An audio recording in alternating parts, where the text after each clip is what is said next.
All right, this is number 2. So we were just discussing General Motors, and how General Motors has nothing to do with I sell cars. It's General Motors that you would think is selling motors. So the next step, like I said, you want to have an ambiguous name. You don't want to have anything that says transportation. Transportation is a very broad field. Take a company again, another great company example, Amazon. Amazon does transportation. You wouldn't know it by their name. Amazon technically is a place. It's a place. Think about that. So why is that a company name? So you want to keep stuff like this in mind.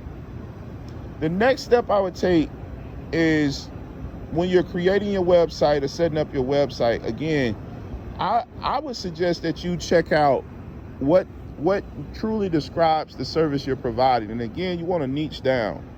Are you in delivery? Are you delivering goods? Are you DME? Are you delivering food? Are you delivering people?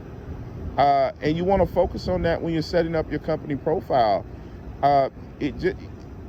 When you go on Google, when you're doing the profile, they don't actually have a designation for wheelchair transportation. But they do have stuff in the healthcare field. If that's what you're doing, non-emergency medical transportation, they have stuff health related. You want to have something that's health related. When you think about a hospital does a lot.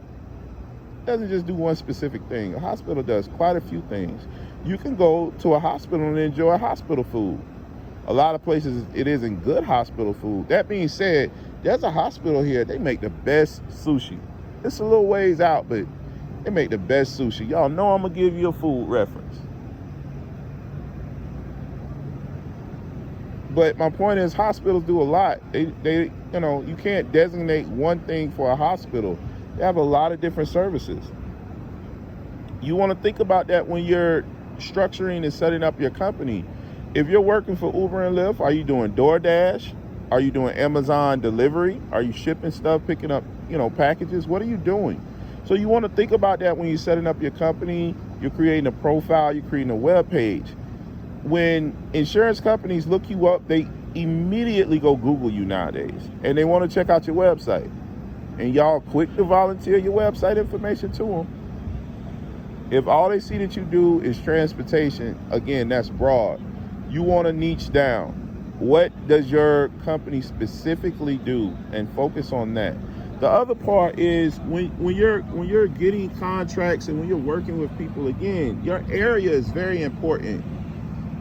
What I was pointing out about the companies that have 60, 70 vehicles, those vehicles have zones. So, that one vehicle may only do work inside of a certain zip code. And they track that with their tracking system. So when they go to the insurance, they can literally say, look, we told you this vehicle is only going to do 50 miles a day. And that's literally all they do is 50 miles a day. So why it's important to have the proper type of dispatching software. Everything I tell you guys on this page, on this channel, it builds on each other. And there's a reason why it's a step-by-step process. There's a reason why I say do a 5-mile radius. If you can go to your insurance and say you're only traveling 5 miles, trust me, your insurance is going to go down.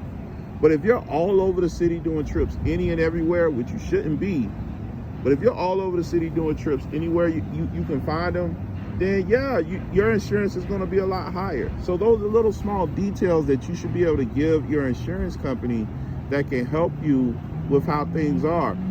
Who's on your insurance? If you got a jacked up driving record, you can't go on your insurance if you expect for it to be low. When I first got into the industry, my insurance, my driving record was horrible. So my insurance was a lot higher. So I took my behind out of the vehicle. I literally took it out of the vehicle and say, let me find some drivers with some clean driving records and put them on the insurance. And that's what I did. And my insurance drastically dropped. So those are types of things that you want to consider and look at and make sure you have set up correctly. Uber and Lyft, like I said before, they're a software package. That software package, the reason they have a general liability policy is to cover themselves. Your insurance covers you and that vehicle, and then their commercial policy is structured in a way where they're reducing liability. They're not increasing it. That's why you have to give them your insurance. That's why they do a background check. That's why they do a driver's record check. That's part 2.